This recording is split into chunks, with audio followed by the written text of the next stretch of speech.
Good morning, everyone, and welcome back to our final Workforce Wednesday of the 2021-2022 school year with the Kentucky Chamber of Commerce Workforce Center's Bus to Business program.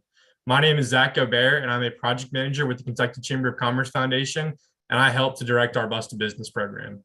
I would like to take a moment to thank our sponsors, the Kentucky Society for Human Resource Management, or KY-SHRM, and KCTCS for their investment in helping to bring classrooms to careers. In addition to our virtual live sessions, weekly e-news, and critical jobs of the week graphics, this year we have launched a contest for students in grades K through 5 to participate in throughout the school year. Students in kindergarten through 5th grade are invited to download or request a printed copy of our newly released Bus to Business coloring book. This coloring book highlights critical Kentucky jobs in different industries, including construction, healthcare, equine, and manufacturing. Each month, students will be invited to submit their completed coloring pages online, and selected winners will be featured on the Bus to Business social media pages. For the month of May, please color the wrap-up page found on page 10 and submit your entry found on the Bus to Business website. All this information, including links to turn in their submissions, can be found at kychamber.com/bus-to-business. For this webinar, closed captioning has been enabled, so if you need to access this feature, please use the Zoom bar to turn it on. Today's session is also being recorded as well as live streamed to YouTube and will be available to rewatch and share afterwards. Whether you're over one of 103 students tuning with us live today on May 18th or watching at a later date, thank you so much for tuning in, and I hope you all learned something new. For today's session, we'll be hearing from Riverworks Discovery. Autumn, if you'll go ahead and cue up that first video, we'll get things started.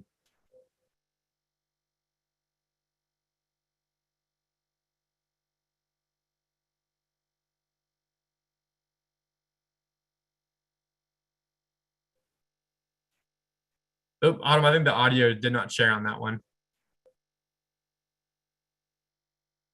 Give us 1 second here.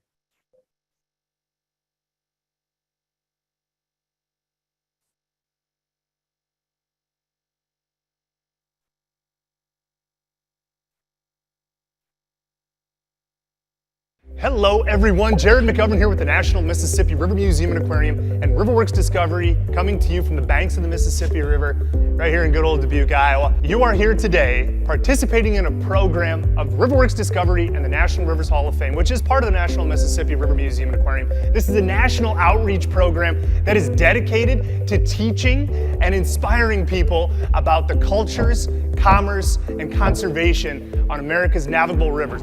Rivers where you're going to be seeing these big boats carrying commodities from all over the world.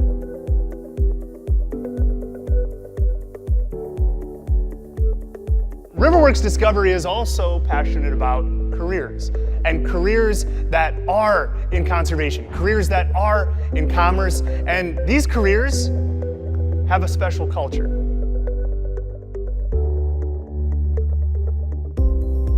You were going to have the opportunity to meet some of the people that make America's rivers work. And you are going to learn about different careers that you can get involved in through your high school career and post-high school education. So today, have fun, ask questions, learn something new, meet a new friend, and we hope that you are inspired to become a steward of America's 12,000 miles of navigable waterways, and hopefully, you will find a career today that just might be right for you.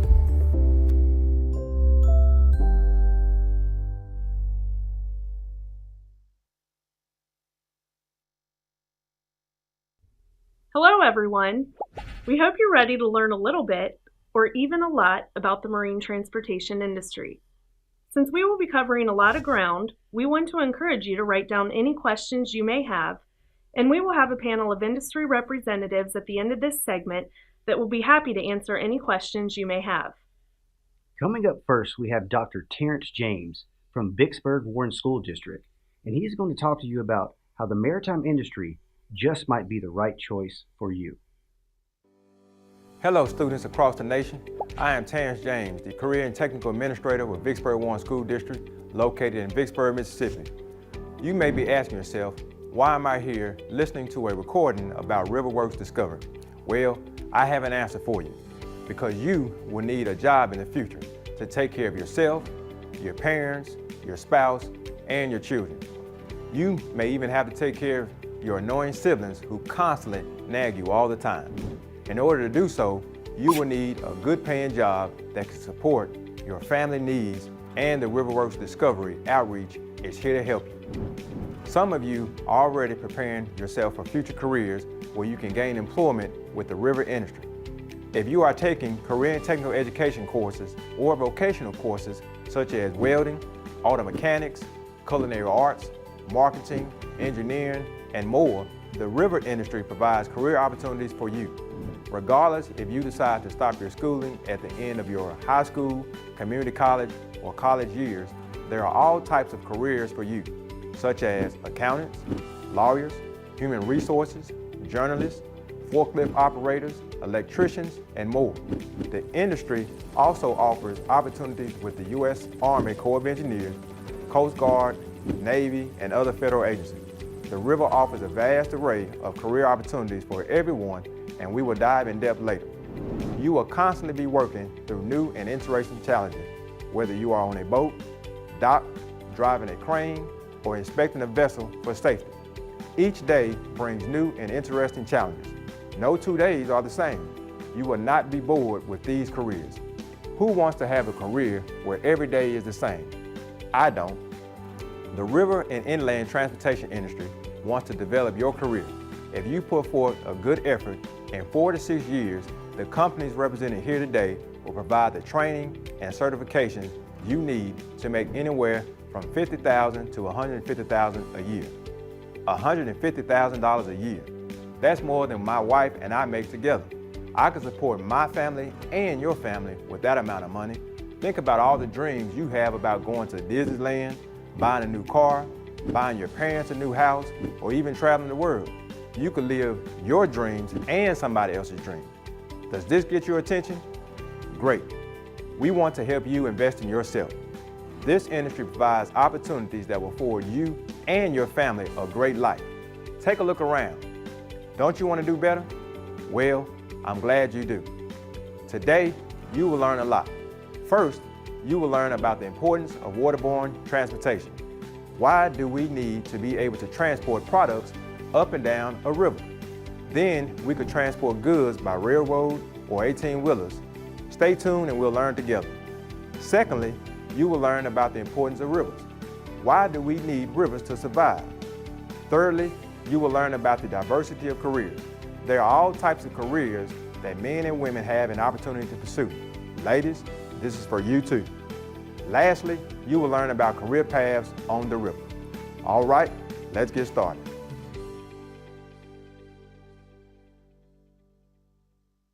Thanks, Dr. T. Isn't it amazing that no matter where you live, you could land a maritime job that could give you endless possibilities? I myself started my career as a deckhand and was taken back by the size of the barges and the tremendous amount of tonnage that they can hold. And it still confuses me today as to how they can float with all that heavy cargo. And unlike land-based modes of transportation, boats, barges, and ships can seem out of sight and out of mind. So you'll actually be surprised at how many people the industry employs. Up next, we're going to watch a video featuring Vanessa Breslin from Canal Barge Company, and she's going to give you an in-depth look into some interesting facts and figures surrounding the maritime industry. Hi, my name is Vanessa Breslin, and I work with Canal Barge Company. Today, I'm going to discuss a couple of slides on the Riverworks Discovery presentation.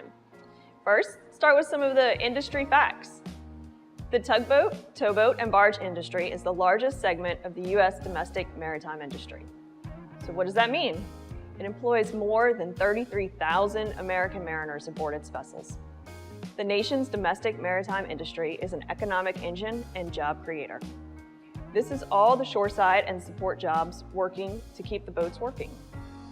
500,000 jobs and $100 billion in economic input. The single largest commodity that moves on the U.S. waterways is petroleum. 244 million tons is moved annually. Water transportation plays a critical role in facilitating the nation's trade. 60% of U.S. grain exports and 20% of U.S. coal. Efficient, economical, and environmental transportation. Barge transportation of goods is the single most efficient, economic, and environmental choice for transporting freight. 1 gallon of fuel can move 1 ton of cargo farther than any other mode of transportation. 1 gallon of fuel equals 647 ton miles. Rail, 1 gallon of fuel equals 477 ton miles. And truck, 1 gallon of fuel equals 145 ton miles. So how much cargo can a boat move? Boats can push very large groups of barges called tows. A typical tow size for a boat moving in a single area is around 15 barges. How much cargo is in 15 barges? Anyone want to take a guess? So 15 barge tow equals 240 rail cars, which is the same as 1,050 trucks. A 25 barge tow equals 400 rail cars, which is the same as 1,750 trucks. Fun fact, one ship holds approximately 55 barges worth of cargo. So one barge equals 16 rail cars, which equals 70 trucks. 55 barges equals 880 rail cars, which equals 3,850 trucks. If you lined up these trucks, they would be 204,050 feet long, or 38.5 miles long. Think about how long you'd have to wait for a train that size to go by. What about the traffic that all those trucks on the road would create? World seaborne trade. So globally, 10.7 billion tons of goods are shipped on oceans, river, lakes, and canals each year. So let's blow your mind. How do you picture 10.7 billion tons? 1,813 Great Pyramids of Giza, 32,326 Empire State Buildings, 434,959 Statues of Liberty, 68,589,743 average U.S. households, or 6,476,997,578 cars. It's a lot. Commodities. This list of cargoes is a snapshot of what can be moved on the waterways. Everything from coal to corn likely originated on a ship or barge before coming to your local Walmart or being used to build your car. Diversified cargo mix. Here are a few pictures of what these cargoes look like when they are in their shipping form. These cargoes, sometimes called commodities, are the ingredients for the products we use in our everyday lives. Using the raw cargo and changing it into a useful product is what powers the construction, automotive, technology, energy, and agricultural industries of the United States and the world. Thank you very much for your time and attention.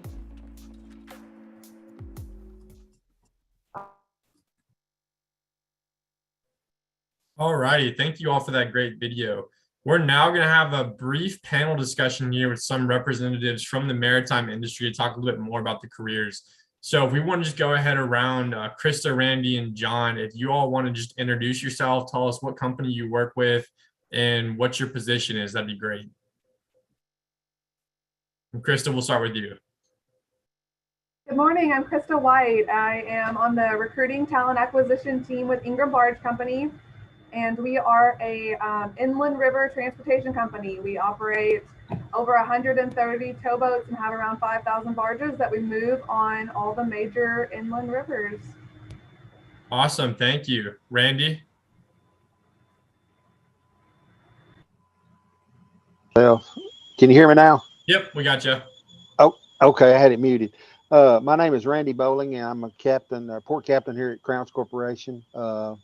We're also an inland towboat company that has been in business 75 years, and we move cargo up and down the Ohio Valley, and moving some stuff down the lower now.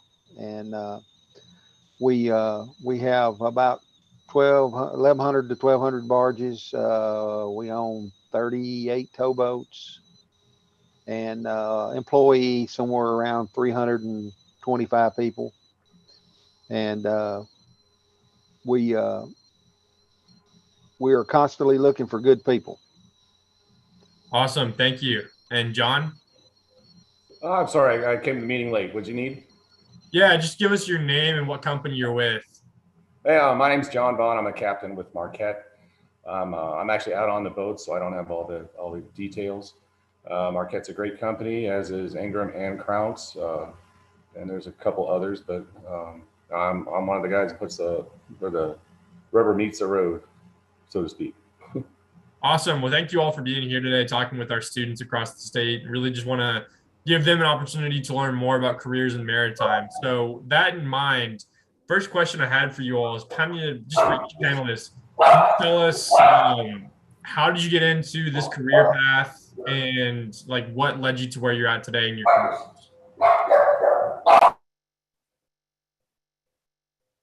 And we'll go the same order. Krista, we'll start with you.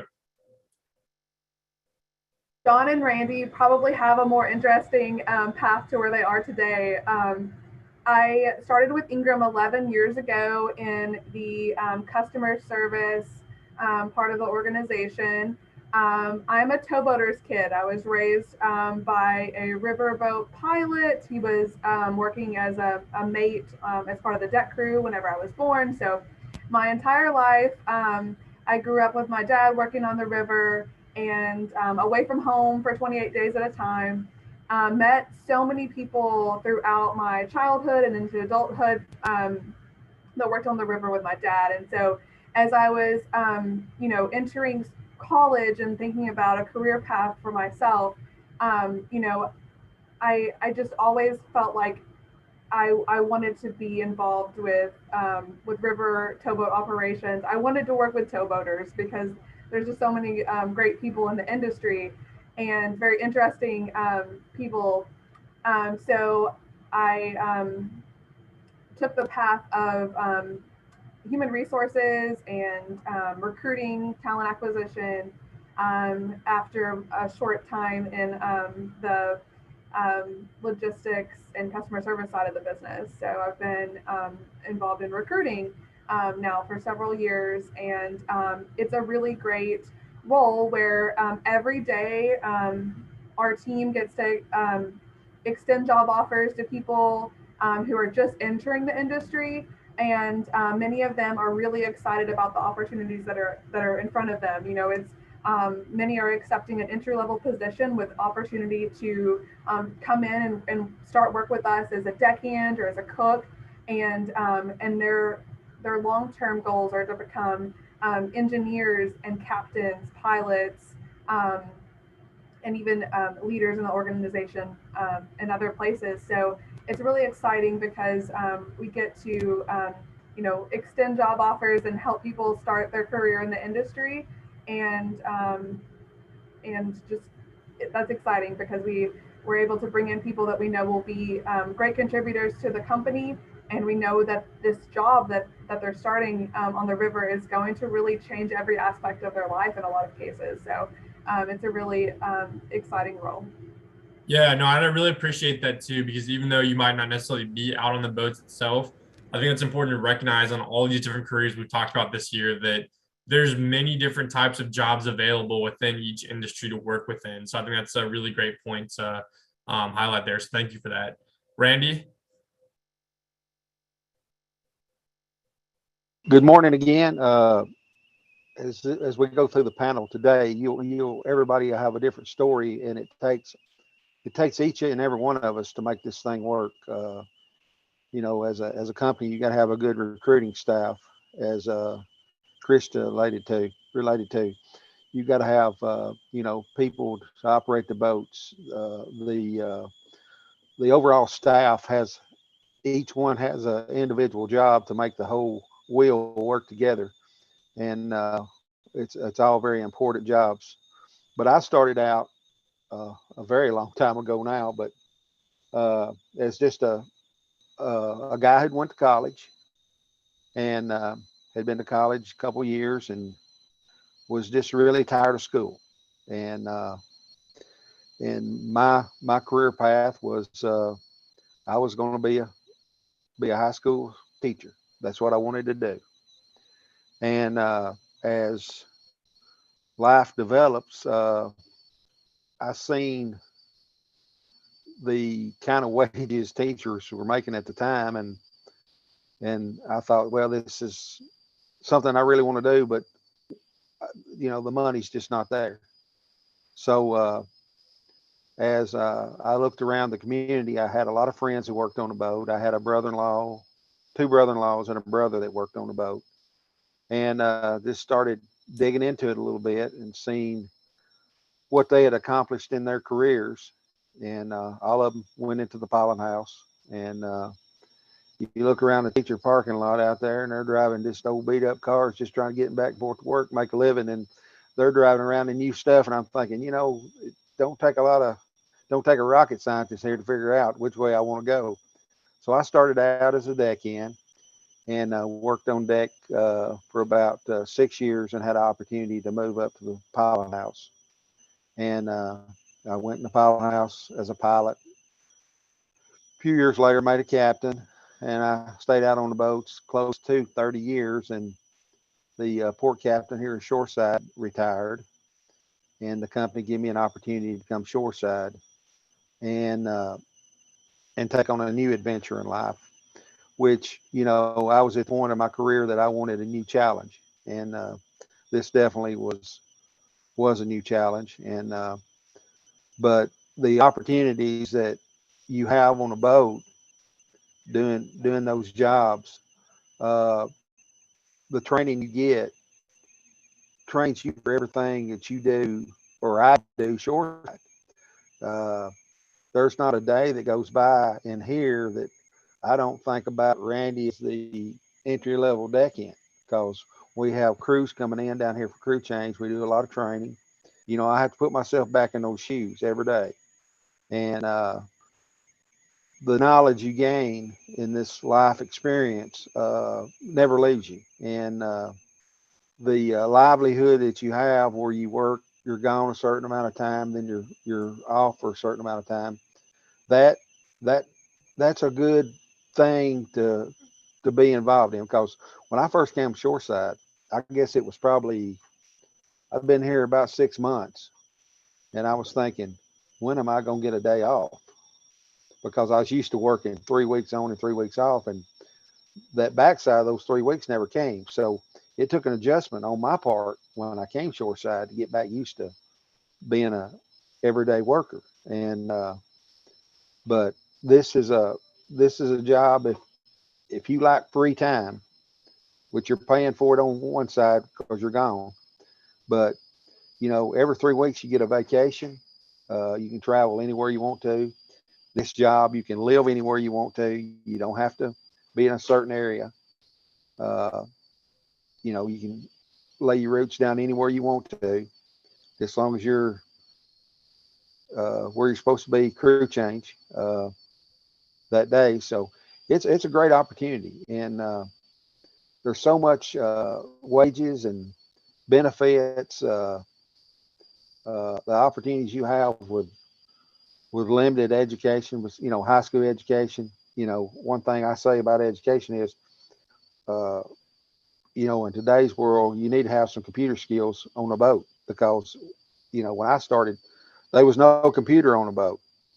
Now that's all we operate with is computers. So you need to have some working knowledge of computers, and most young kids do, because they've grown up with a phone in their hand, and they can do a lot more with that phone than most people can do with a computer. So uh, that's one thing you need to concentrate on as a young person looking to go this route. It's computer skills, basic math, English, because you're going to be typing a lot of emails and stuff like that. So it is a great opportunity. You don't have to go in debt to do this job. Where at the college level, a lot of people take on a lot of student loan debts, and when they get out, it takes them years and years to ever get them paid off. And when they get to start paying that back, they start looking at their wages, and they think, how am I ever going to get all this paid back? Well, this job, you're not accumulating any student debt. From day one, you're making money, and you line two career paths up together. A person starting out as an entry level deckhand and somebody that's gone to college, over the long haul, the person that starts out on a boat will be money ahead. I guarantee that, because we run the numbers here.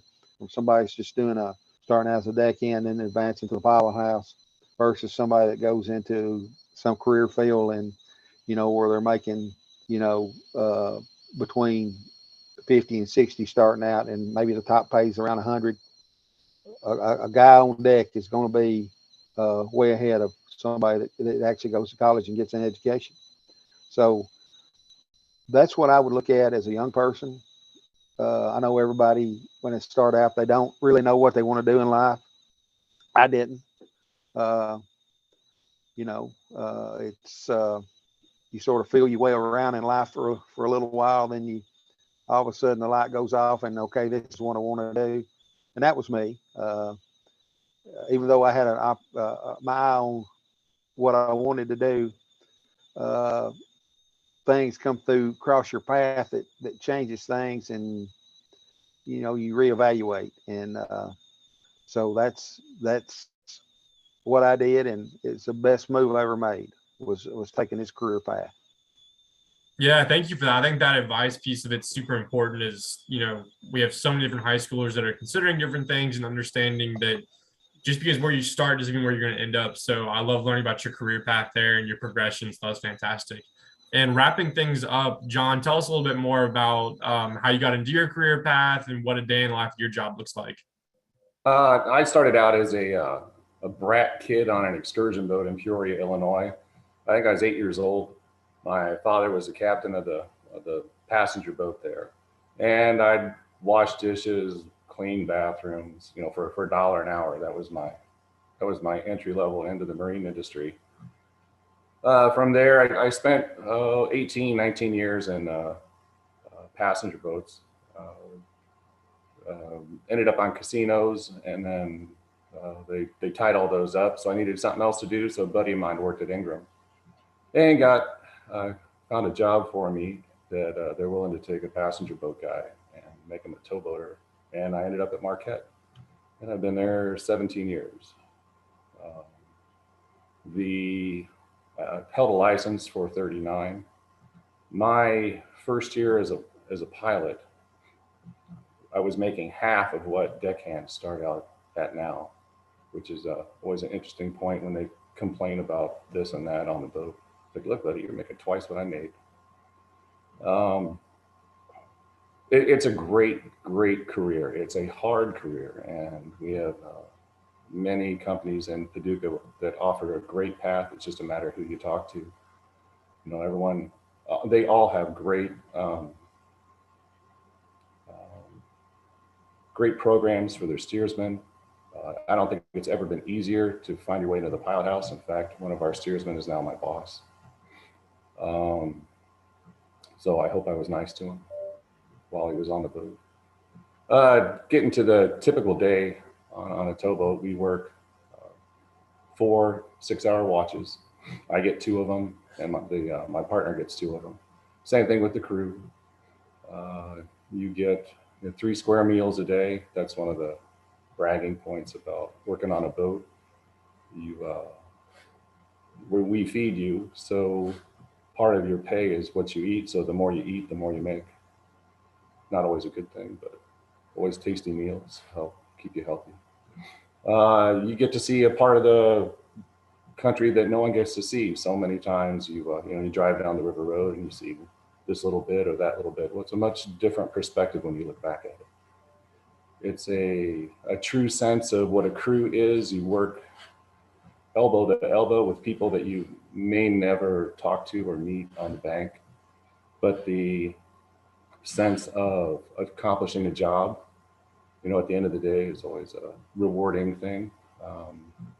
We do things that not very many people in the country get a chance to do. From the tiny rivers, coming off the Illinois River or the upper Mississippi, and then, a week later, you're down there next to ships in New Orleans. So it's a fantastic career. It's not for everybody. It's hard work, and you can go from an entry-level position to the pilot house in as little as 6 years. Yeah, no, that's great. I think really what I valued from this panel here is hearing 3 different career paths and opportunities to really move up in this role. So, John, you started off as a deckhand, Chris is more on the HR side. Randy, you've kind of been through it all. So just knowing that our students have so many opportunities available to them is super important. I want to thank you all for being on the panel today. I know we're going to go back to our videos here, but before we do so, Aaron wanted to say a quick message real quick. Hi, everyone. I'm Erin, and I do direct Riverworks Discovery, which is a national education program.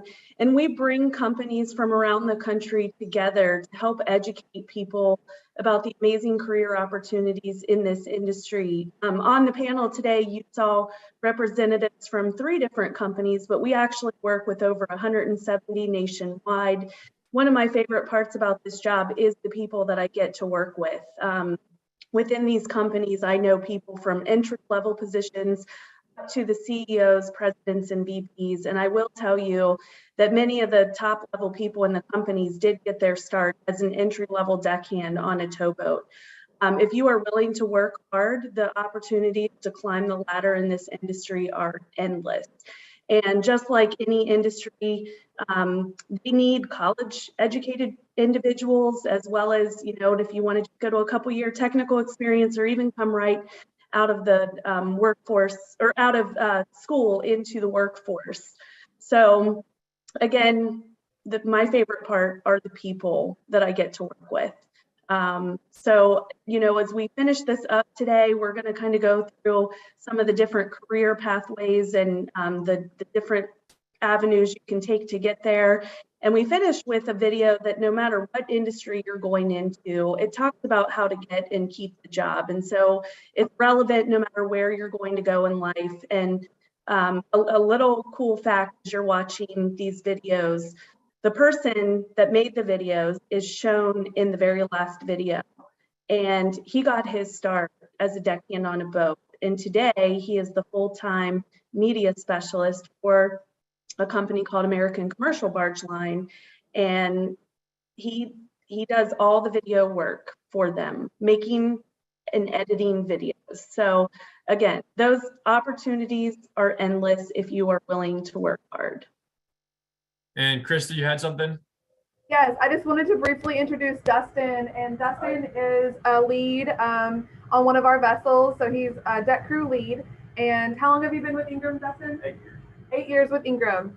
And he is joining our recruiting team right now, sort of on a temporary basis, to help recruit our next generation of deck crew and cooks. So I just, Dustin's here today, so I just wanted to introduce him and let him say hi. That's all. Nice to meet you guys. Awesome. Thank you all again. This has been a fantastic panel. And if you all have any questions, there's some great resources here, so we can definitely provide that contact information for you all. Autumn, if you want to cue that video back up, and we'll wrap up our maritime session.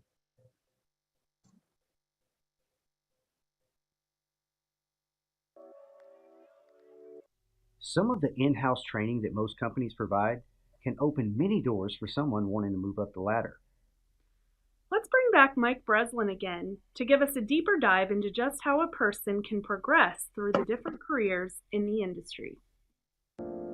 Hi, I'm Mike Breslin, and I'm here to talk to you about the different jobs the maritime industry offers and the way you can progress through your career. We talked a lot about deckhands, so let's start there with an example of a progression timeline from the deck to wherever you want to go. Deckhand is the entry-level position on a vessel or a crane. No work experience is required, only a good work ethic and a willingness to learn. Your company will provide you with the knowledge and skills and also pay your salary while you learn. Once you've earned your stripes as a deckhand, you may pursue many different paths to advance your career. I'll give you an overview of some of these opportunities. On the vessel side, you might move from deckhand into a tankerman position. Tankerman has to have at least 6 months of sea time, and it's a U.S. Coast Guard licensed position. You get that license and it qualifies and authorizes you to unload liquid cargoes like fuel or molasses. Your company will often pay you to attend a U.S. Coast Guard certified training program and cover the costs of travel and food. If your aim is to go into the wheelhouse, your next step will be getting your apprentice mate license and working under an experienced captain as a steersman. You will need more sea time to move into this position. Once you have that sea time, you can move into an apprentice mate program that your company runs to train its future captains. Although the training is challenging, your company will provide you with the resources required to accomplish your goal. You will hold watch right beside a fully licensed captain. This is required for the steersman's program, and you will not be allowed to hold your own watch until you progress to pilot. A pilot holds a higher license than a steersman. It's issued by the Coast Guard after you finish your training in the steersman's program that your company provided. As a mate pilot of a towing vessel, you're certified to navigate on the rivers and canals of the United States. You can hold your own watch now, meaning that you don't need to have another captain right by your side. However, an experienced captain will be on the vessel with you during this period, so you can call for help if needed. You'll have more managerial tasks added to your responsibilities in this position as well, preparing you to become a fully licensed captain, which is known as a master. The entry-level job for stevedoring is also deckhand. You're going to be working to support the crane operator who's on top of a giant crane on top of a giant barge. These aren't just simple cranes. They use the most cutting-edge technology to make sure they move cargo efficiently and safely. Without the support of his team, though, that crane operator wouldn't be able to do his job. So being on the deck is a very important position. You're going to be responsible for assisting and preparing the barges that are coming onto the crane for loading or unloading. This may include working with ropes and wires to secure the barges, doing maintenance work, and cover handling. Another entry-level job is a flagger. Flaggers work as a signalman, communicating between those in the barge and the crane operator. Using a set of designated signals, the flagger directs the movement of the crane to get the cargo safely into the hold. As you gain more experience, you may move into other roles, such as equipment operator, driving industrial trucks like a forklift or a bobcat. A draftsman, responsible for measuring how much is being loaded into each barge, or an oiler, leading the deck crew in maintenance tasks and controlling the movement of barges to and from the crane barge. Beyond the deck, you can rise to the position of a crane operator or ship superintendent, and both of those positions have a healthy benefits package. I hope that you've learned something about the different positions available in the maritime industry, and I look forward to seeing you on the water. With just a little initiative, a person can go from deckhand to captain in just a matter of years. To wrap this up, we have a video featuring my partner here, Corey, that will give you some tips on getting and keeping the job. So you've decided on a job or even a career that strikes your interest, and you're wondering what to do next? Well, let's talk about how to land and keep the job. Today we're going to go over what to do in preparation, tips that will help you in the interview process, and if you do get hired, you'll need to know how to keep the job. Preparation. First off, you want to assume that you'll be tested for any drugs and alcohol that might be in your system. I strongly suggest that you start practicing for this test way before you fill out the application. Once you're ready to apply, be sure to fill out the entire application. Doing so will show that you have a thorough interest in the job, and it won't make you seem like a slacker. Most companies these days are very reliant on using one's email address to communicate and share documents through. So be sure to use a basic email address using your name or initials. Almost all applications are going to ask you for prior job experience, but what do you do if this is your first job ever? No worries.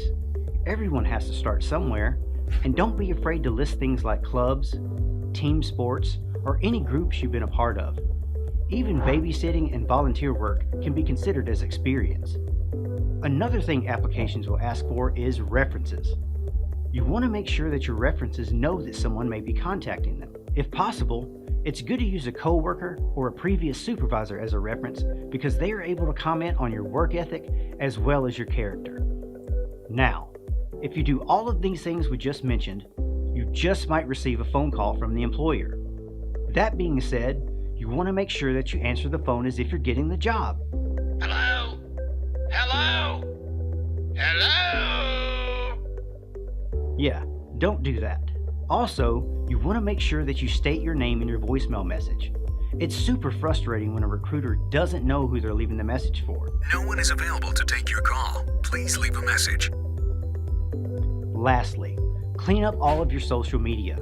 After all, it is called social media. So if you're publicly making derogatory comments, post, or uploading provocative photos, don't think for a second that a person that's recruiting you can't or won't look in this direction. Now, let's talk about interviewing.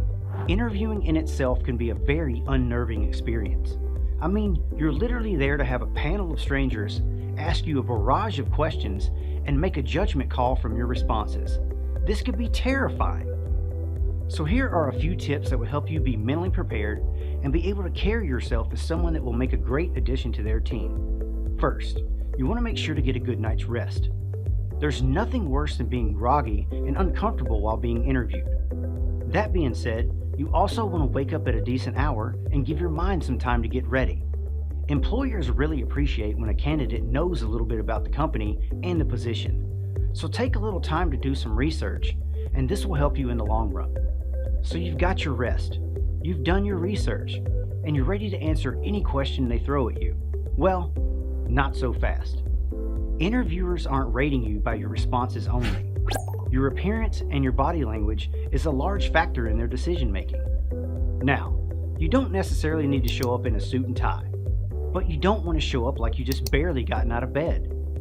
Khakis in a polo or business casual will work just fine. Nowadays, with everything going virtual, you may do an interview via video chat, but most interviews will be done in person. If you were doing an in-person interview, make sure to shake hands using a firm grip and shake hands with everyone in the room, beginning with the person nearest you. You want to make eye contact, smile, sit upright, and answer all questions in complete sentences and answer them truthfully. Once the interview is done, ask questions. By asking questions, it shows you have a true interest in the position, and most employers love talking about what they do.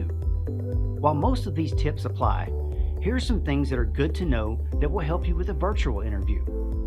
You want to make sure that you're seated in a quiet area, and if you're using a phone or a laptop for the interview, don't try to hold it in your hand. Set the phone or laptop on a sturdy surface to prevent any shakiness. Since you're on camera, in your own environment, make sure that you have a decent background in place.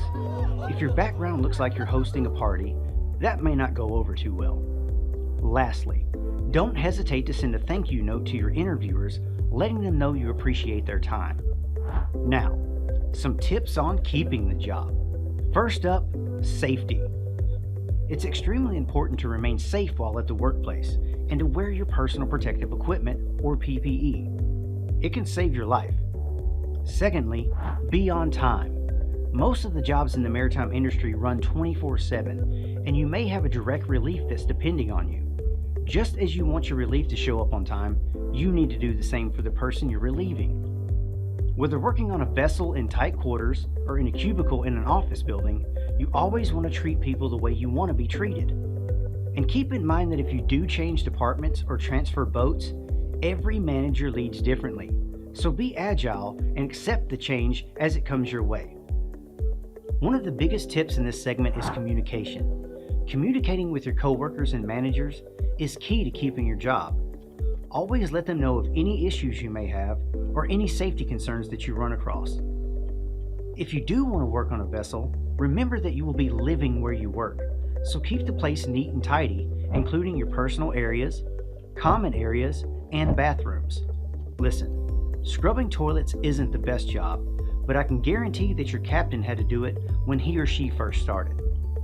As we said earlier, drug testing will happen when you get employed, but for most safety-sensitive positions, you will get randomly tested as well.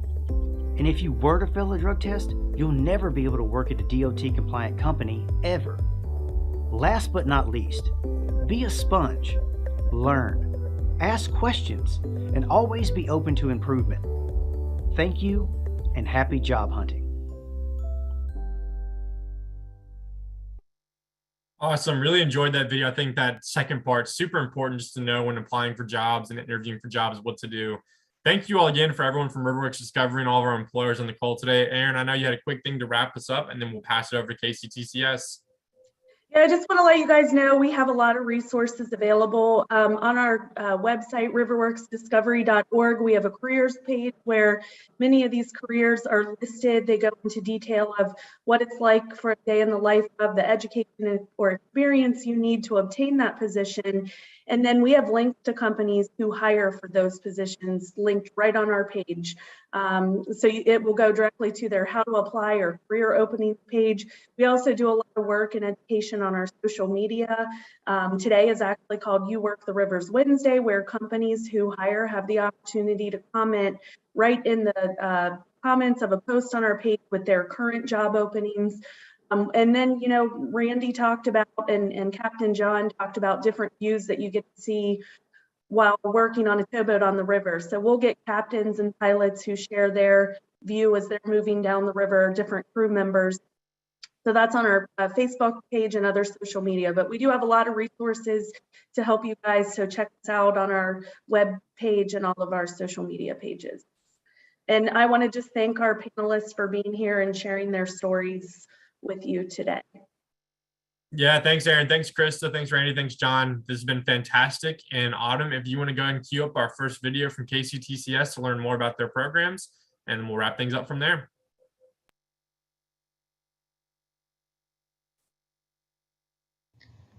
Welcome to Henderson Community College's nursing program. My name is Sarah Crick, and I am the interim program director here at Henderson. I'm happy that you joined us today to learn a little bit more about the nursing program here at HCC. I'm going to take a couple moments just to highlight some of our key requirements for our nursing program. HCC's nursing program is selective admission. It is selective admission and competitive because we want very qualified candidates, because our candidates will go through a rigorous nursing curriculum that ultimately will result in you being able to take care of someone's loved one. So we want to make sure that we are graduating individuals who can provide safe and effective care.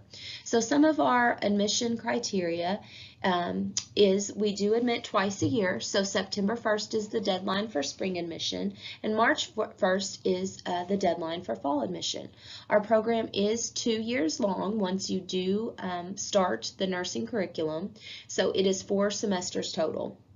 We do require an ACT score of a 20 or a HESI of a 75, and either or of those must be submitted or completed within 5 years of applying to the program.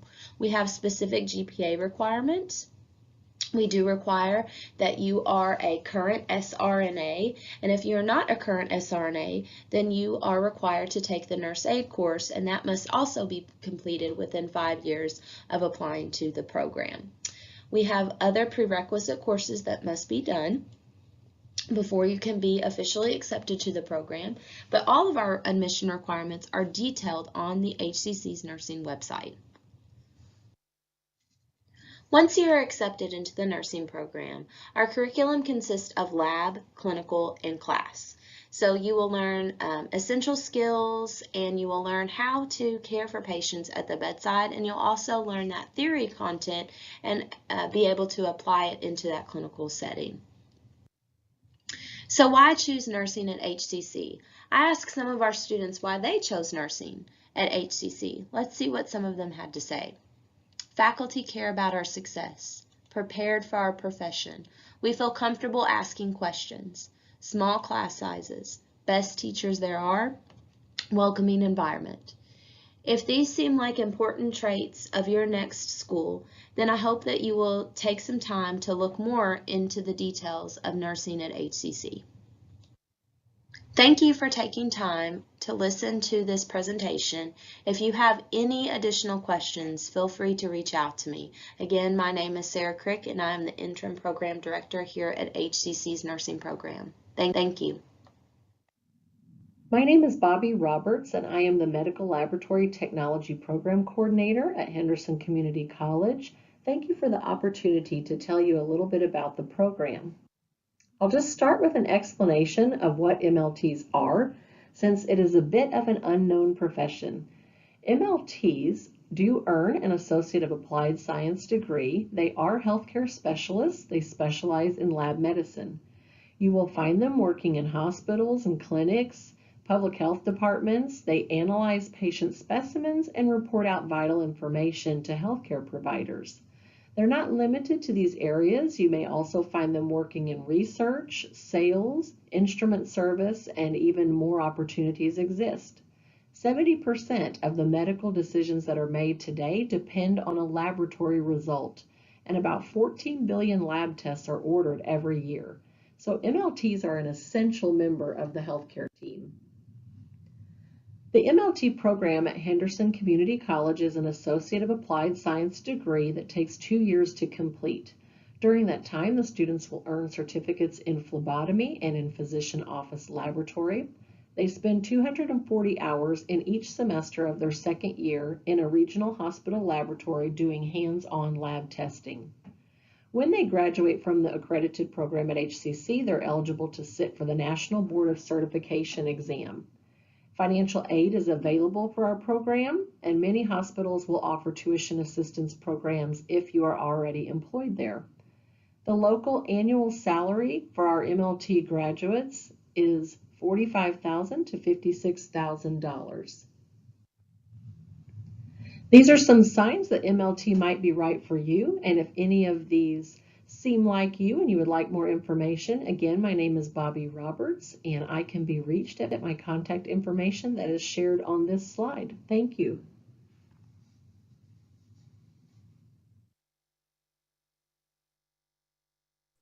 All right, thank you all for that information there. Now I think we have one more presentation from our KCTCS partners, if you guys want to pull that up.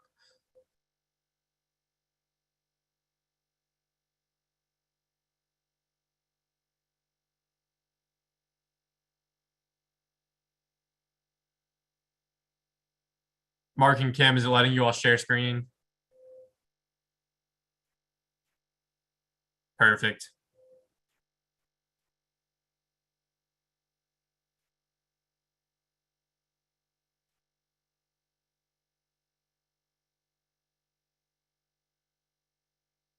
I think it's showing email right now, and we can't hear you either.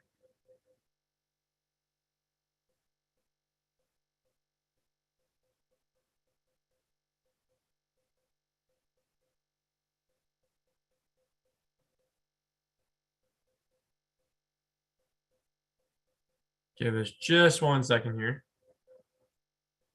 Kim, can you hear me?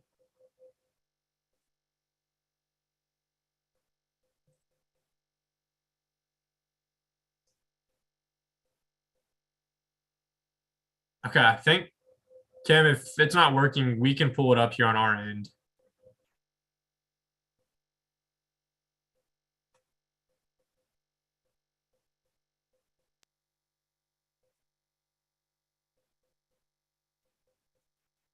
Perfect. And Mark and Kim, or Mark and Bobby, sorry. It's actually Mark and Kim. Oh. Sorry, my Zoom went out. I had to go out of the meeting and come back in. No, you're good. We got the screen pulled up here, so we're all good to go. All right, thank you.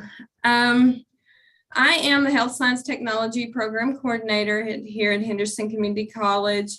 My program is a little different from the other ones that you will see here at KCTCS. My programs consist, if you can advance the slide for me.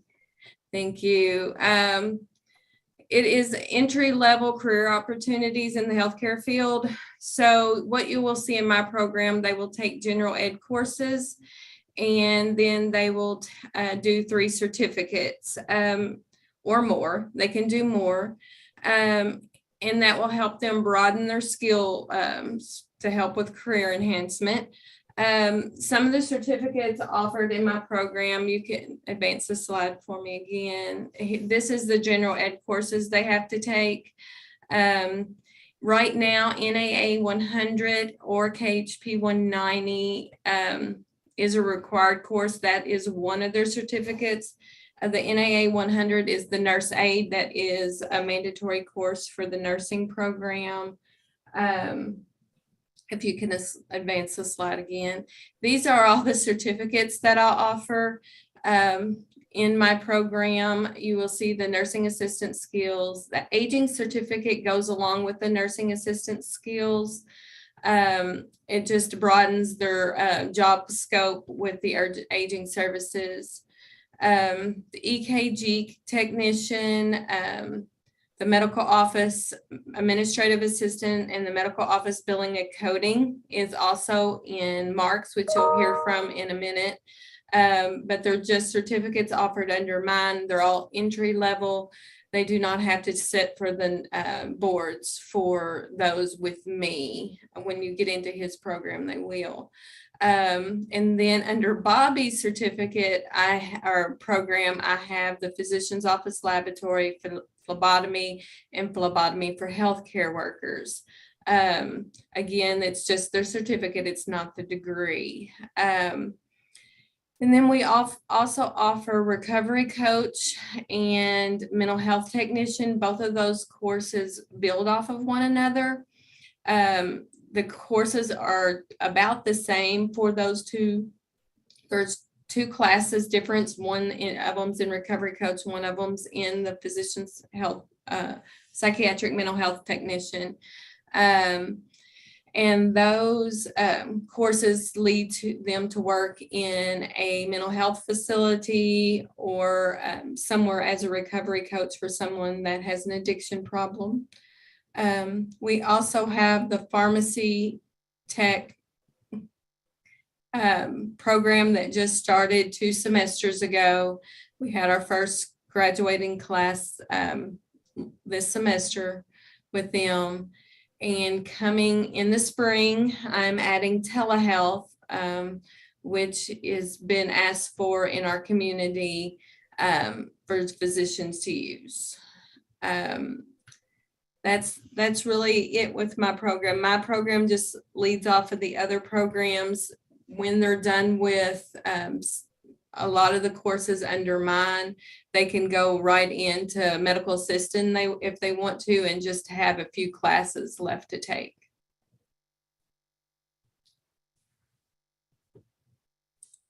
And this is Mark. I can pick up from there because this starts my slide, if that's okay. You ready for me? Can you hear me? Yep, that's perfect. And then we just need to advance it 1 slide, correct? No, back to where you were. That one's first. Perfect. We got you. Again, my name is Mark Chandler. I am the coordinator of the medical assistant program. I actually graduated from this program in 2011 and have been a medical assistant ever since, throughout the hospital system. I've worked in a county jail system as a medical assistant. So there's endless possibilities with medical assisting. In 2020, we received a grant from Old National Bank, really updated our classroom and our new lab. We took over the old dental clinic that was here that currently they're closed out. So took over their space and really updated it and have a very professional looking laboratory. It's laid out like 4 different doctors' offices rooms where the students can go in and actually feel like they're in the environment. Okay, next slide. So again, what is medical assisting? So we are the people that work side by side with your doctor, with the labs. We are the patient advocates. We help get them ready for any testing that they may have to have done, EKGs. We do a lot of in-office testing, urinalysis, things like that, of course. And again, we just work with the doctor just to make sure that our patients understand what they need to do for their own health. Next slide, please. So many things you do on the job, but these are just kind of a few that stand out. Again, help scheduling appointments for patients, arranging any hospital outpatients if they're going to be in or after they get out of the hospital, to any follow-ups.